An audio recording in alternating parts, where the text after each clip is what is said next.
महाशिवरात्रि को लेकर एक या दो नहीं बल्कि हिंदू पुराणों में कई कथाएं प्रचलित हैं। पुराणों में महाशिवरात्रि मानने के पीछे एक कहानी है जिसके अनुसार समुद्र मंथन के दौरान जब देवतागण और असुर पक्ष अमृत प्राप्ति के लिए मंथन कर रहे थे, तभी समुद्र में से कालकूट नामक भयंकर विष निकला। देवताओं की प्रार्थना पर भगवान शिव ने भयंकर विष को अपने शंख में भरा और भगवान विष्णु का स्मरण कर उसे पी गए। भगवान विष्णु अपने भक्तों के संकट हर लेते हैं। उन्होंने उस विष को शिवजी के कंठ में ही रोककर उसका प्रभाव समाप्त कर दिया। विष के कारण भगवान शिव का कंठ नीला पड़ गया और वे संसार में नीलकंठ के नाम से प्रसिद्ध हुए। शिव पुराण की एक अन्य कथा के अनुसार एक बार ब्रह्मा जी व विष्णु जी में विवाद छिड़ गया कि दोनों में श्रेष्ठ कौन है। ब्रह्मा जी सृष्टि के रचयिता होने के कारण श्रेष्ठ होने का दावा कर रहे थे और भगवान विष्णु पूरी सृष्टि के पालनकर्ता के रूप में स्वयं को श्रेष्ठ कह रहे थे। तभी वहां एक विराट लिंग प्रकट हुआ। दोनों देवताओं ने सहमति से ये निश्चय किया कि जो इस लिंग के छोर का पहले पता लगाएगा उसे ही श्रेष्ठ माना जाएगा।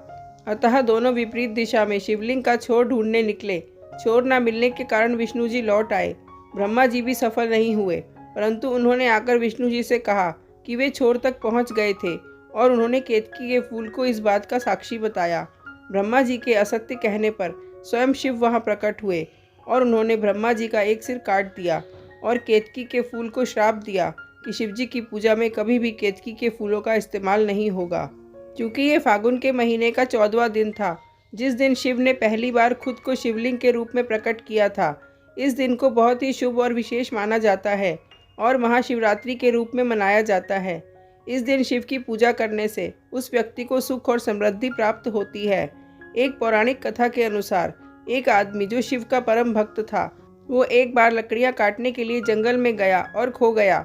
बहुत रात हो चुकी थी, इसलिए उसे घर जाने का रास्ता नहीं मिल रहा था, क्योंकि वो जंगल में काफ़ी अंदर तक चला गया था। इसलिए जानवरों के डर से वो एक पेड़ पर चढ़ गया, लेकिन उसे डर था कि अगर वो सो गया तो पेड़ से गिर जाएगा और जानवर उसे खा जाएंगे।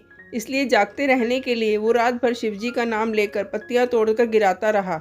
जब सुबह हुई तो उसने देखा कि उसने रात भर 1000 पत्तियां तोड़कर शिवलिंग पर गिराई हैं और जिस पेड़ की पत्तियां वो तोड़ रहा था वो बेल का पेड़ था। अनजाने में वो रात भर शिवजी की पूजा कर रहा था, जिससे खुश होकर शिवजी ने उसे आशीर्वाद दिया। ये कहानी महाशिवरात्रि को उन लोगों को सुनाई जाती है जो व्रत रखते हैं और रात को शिवजी पर चढ़ाया गया प्रसाद खाकर अपना व्रत तोड़ते हैं। एक कारण ये भी है इस पूजा को करने का कि ये रात अमावस की रात होती है, जिसमें चांद नहीं दिखता है और हम ऐसे में भगवान की पूजा करते हैं। महाशिवरात्रि के तुरंत बाद पेड़ फूलों से भर जाते हैं, जैसे सर्दियों के बाद होता है। पूरी धरती फिर से उपजाऊ हो जाती है। यही कारण है कि पूरे भारत में शिवलिंग को उत्पत्ति का प्रतीक माना जाता है। भारत के हर कोने में शिवरात्रि को अलग अलग तरीके से मनाया जाता है।